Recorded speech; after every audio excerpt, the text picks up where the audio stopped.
Hi, and welcome to Swimtopia, home of intuitive team and meet software you'll love to use. My name is Megan, and I am one of the customer happiness specialists here at Swimtopia. I'm a swim parent and a volunteer just like you. Be sure to like this video and subscribe to our channel. Our quick how-to videos cover a variety of topics that will help you get the most out of our software. In this video, we're going to talk about managing your record books. Record books are found under Schedule, Record Books. Record books can be used to track records, and you can create separate record books or as many as you would like. We are going to create team records and pool records for this team. To create a record book, click Add Record Book. Give it a name and an abbreviation.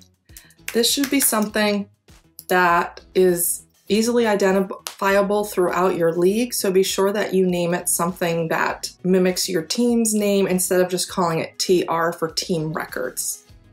Now you have the option here of how many records you want to track per event, and if you want this to be a team record, which will only suggest results from your own team, or if you want it to be a book that allows both your team and the other team to possibly break records. This box here, please note it says these settings cannot be changed after the record book is created. You can change how many records you're tracking and whether or not it's a team record after you create the book, but you cannot change the following. Since this is a team record, we are going to check the team record. We're also going to track the top 3 records. Our pool swims in yards, however, there are also meters pools in our league, so we are going to allow to include converted times. This means that if one of our team members swims in a meters pool but does break the yards record, this will count. You don't have to do this. You could create a short course yards and a short course meters records book, but again, remember, you cannot change this after you create the record book, so you need to think carefully about what your team would like to track. So here we are going to include converted times. For matching individual records using the athlete age and competition category, or the other option is event age and competition category, we strongly suggest that you select athlete. Matching individual records using the athlete age and competition category means that your age group in your record book might be 15 to 18, but maybe the other team is calling the event at the meet 15 and over. As long as the ages match, this record will be found. If you choose event and one team calls it 15 to 18 and the other team calls it 15 and over, those event ages are not the same and you will not find the records. So again, we recommend using the default of athlete here. Now your team has the option of choosing to allow records from leadoff relay legs, allowing records from exhibition swims, and allowing records from unofficial meets. Our league does not allow any of these, so I'm going to uncheck those boxes and save. Now that I've created my record book, I need to add records into it. The first thing you need to do is you need to add events to track.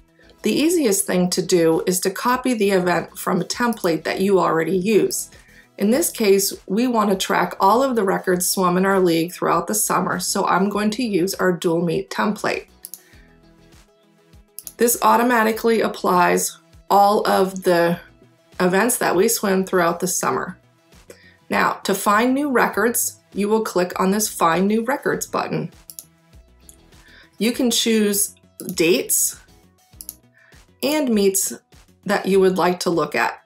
Since this is a team record book, we know that we're going to be looking at home and away meets to see who swam fastest. So I'm going to say all times, or all dates, because we haven't created our record book yet, and find. The system will now automatically pull up potential records for you to track. Once you've confirmed that these records are correct, you can add them to your book. If you need to make a change, maybe her name needs to be Candace, you can update any of the information in here. And if this one here was not a record and you need to exclude it, If you click exclude, you can say why, and you could say actually exhibition, but it wasn't marked, right? Okay, and now we've excluded that record. Excluded records can be found on a list here, so that if at any time you decide that this actually was a record, you can edit it and put it back. To do that, you would want to delete this exclusion, and then it will be found again when you pull your records. So let's go back to our book. And now we can see that if we pull the records again, now the next fastest relay will show up because we excluded the top third, and we can add this one.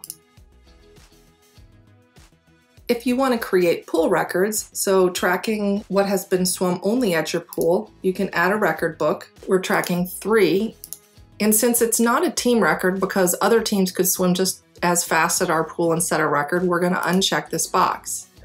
Now, our pool is a short course yards pool. We're not going to include converted times in this case because all of these events should be swum in short course yards.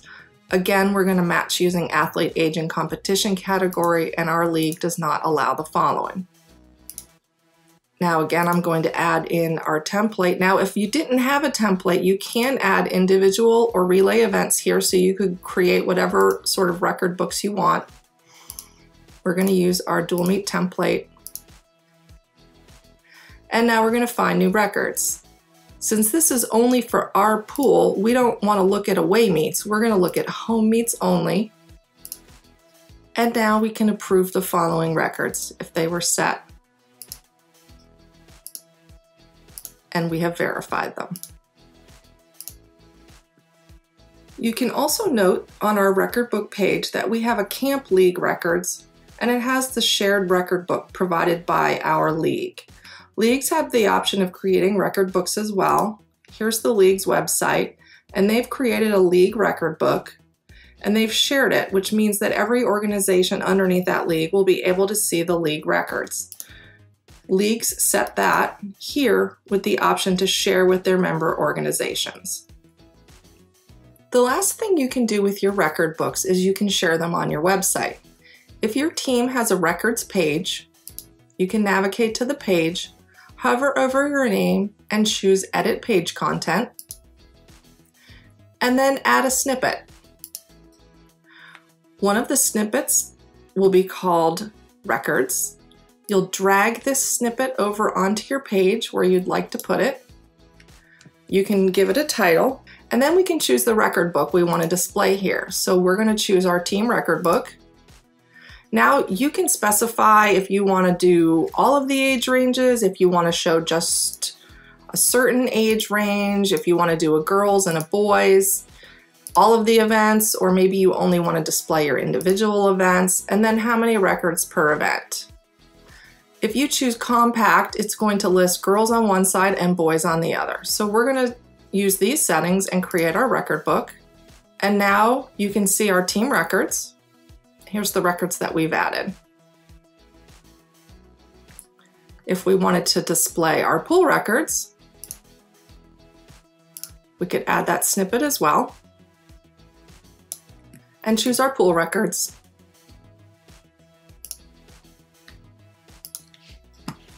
And now we can see the pool records that we added. More information on our record books can be found in our Help Center, which is help.swimtopia.com.